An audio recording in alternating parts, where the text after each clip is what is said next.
بسم اللہ الرحمن الرحیم۔ السلام علیکم ناظرین، جاوید ٹی وی پر سبھی دیکھنے اور سننے والوں کو خوش آمدید۔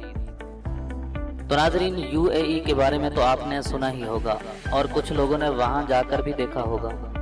لیکن کیا آپ نے اس کے بارے میں کبھی یہ سوچا ہے کہ اس نے اتنی ترقی کیوں کر لی ہے؟ تو ناظرین، یو اے ای کیونکہ 7 آزاد ریاستوں پر مشتمل ایک ایسا ملک ہے کہ جہاں پر ترقی کی تمام منازل طے کی جا چکی ہیں، اور خصوصاً اگر ہم صرف دبئی کی بات کریں تو یہاں آپ جانتے ہی ہیں کہ ترقی اور کامرانی اپنی آخری حدوں کو چھو رہی ہے، اور کہا یہ جاتا ہے کہ خانہ کعبہ اور مسجد نبوی کے بعد سب سے زیادہ بہترین تعمیراتی کام دبئی میں ہی سر انجام پائے، اور اس بات میں کوئی شک نہیں کہ دبئی ایک مکمل ریگستانی علاقہ ہے اور یہاں کی آب و ہوا بہت زیادہ گرم اور بے مروت ہے،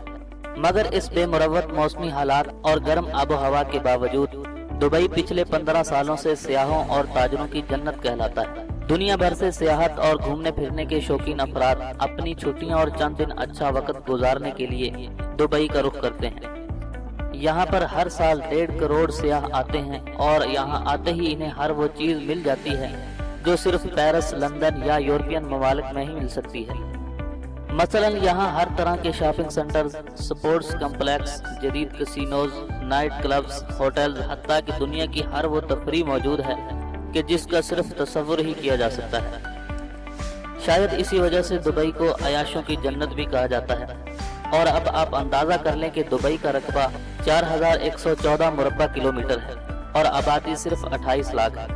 جبکہ فی کس آمدنی $28,396 ہے اور جی ڈی پی 108 ارب ڈالر ہے، جو بلا شبہ پاکستان سے بہت زیادہ ہے۔ تو آج کی اس ویڈیو میں آپ کو بتاؤں گا کہ پاکستان اور انڈیا سے 24 سال بعد میں بننے والی یہ ریاست کیسے اتنی جلدی امیر ہو گئی، اور کیسے دبئی نے پوری دنیا کی توجہ اپنی جانب مبذول کروائی، اور کیسے یہ ثابت کیا کہ آج دبئی دنیا کی محفوظ ترین اور پرامن ریاست ہے۔ تو ہمارے ساتھ رہیے گا اور ویڈیو کو آخر تک مکمل دیکھیے گا۔ اور ویڈیو شروع کرنے سے پہلے میں اپنے نئے آنے والے دوستوں سے گزارش کرتا ہوں کہ اگر آپ نے ابھی تک ہمارے اس چینل کو سبسکرائب نہیں کیا ہے تو مزید اسی طرح کی اچھی ویڈیو دیکھنے کے لیے ویڈیو کے نیچے دیے گئے لال بٹن کو دبا کر ہمارے اس چینل کو جلدی سے سبسکرائب کر لیں، اور ساتھ ہی گھنٹی کے نشان کو لازمی دبا دیں تاکہ آپ کو ہماری ہر نئے آنے والی ویڈیو سب سے پہلے مل سکے۔ تو چلیے ویڈیو شروع کرتے ہیں۔ تو ناظرین، بلا شبہ دبئی ایک اسلامی ملک ہے، اور اسلامی ملک ہونے کی وجہ سے یہاں ہمیں شریعت کا نفاذ ملتا ہے، اور جو بھی شخص شریعت کے خلاف کام کرتا ہے اس کے خلاف ریاست کا قانون سخت کارروائی بھی کرتا ہے۔ مگر شریعت ہونے کے باوجود دبئی گلف کی پہلی اسلامی ریاست تھی کہ جس کو لبرل یعنی آزاد خیال ریاست کا درجہ دیا گیا۔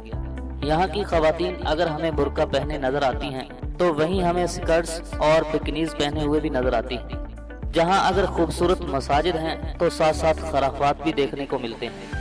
یہاں زیر سمندر عالیشان ہوٹلز، دنیا کی بلند و بالا عمارت برج خلیفہ اور دنیا کے مہنگے کلبز وغیرہ بھی آباد ہیں، اور یہاں پر ایسے ہوٹلز بھی بنائے گئے ہیں کہ جہاں ہر طرح کی ڈشز اویلیبل ہوتی ہیں۔ مثلا یورپین لوگوں کی ضرورت کو مد نظر رکھتے ہوئے یہاں کے بعض ہوٹلز میں پورک یعنی خنزیر کا گوشت بھی میسر ہے، اور ایک اسلامی ملک میں بلا شبہ نہ تو کسینوز بن سکتے ہیں اور نہ ہی پورک اویلیبل ہو سکتا ہے،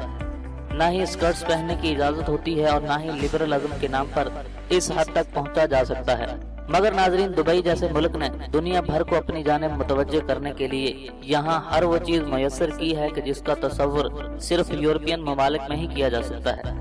تو اس لیے آج دنیا بھر کے سیاح یہاں آ کر نہ صرف اپنی چھٹیاں گزارتے ہیں بلکہ جیبیں بھی خالی کر کے جاتے ہیں۔ تو ناظرین، دبئی کی آسمان سے باتیں کرتی عمارات اور دنیا بھر کی جدید عیش و عشرت آج یہ ثابت کرتی ہے کہ دبئی نے لبرلزم کے نام پر دنیا کی توجہ تو اپنی جانب کھینچ لی ہے، لیکن کیا اپنے اللہ کو خود سے ناراض تو نہیں کر لیا؟ تو ناظرین، اس کے بارے میں ضرور سوچیے گا۔ تو میں ہوں جاوید اور آپ دیکھ رہے تھے جاوید ٹی وی۔ یہ تھی دبئی کی ترقی کے بارے میں کچھ معلومات۔ اگر آپ کو یہ معلومات پسند آئی تو ویڈیو کو لائک کیجئے، شیئر کیجئے اور کمنٹس کے ذریعے ہمیں اپنی رائے سے ضرور آگاہ کیجئے۔ تو آج کی اس ویڈیو میں بس اتنا ہی، ملتے ہیں مزید ایک نئی ویڈیو کے ساتھ، تب تک کے لیے اجازت دیجیے، اللہ حافظ۔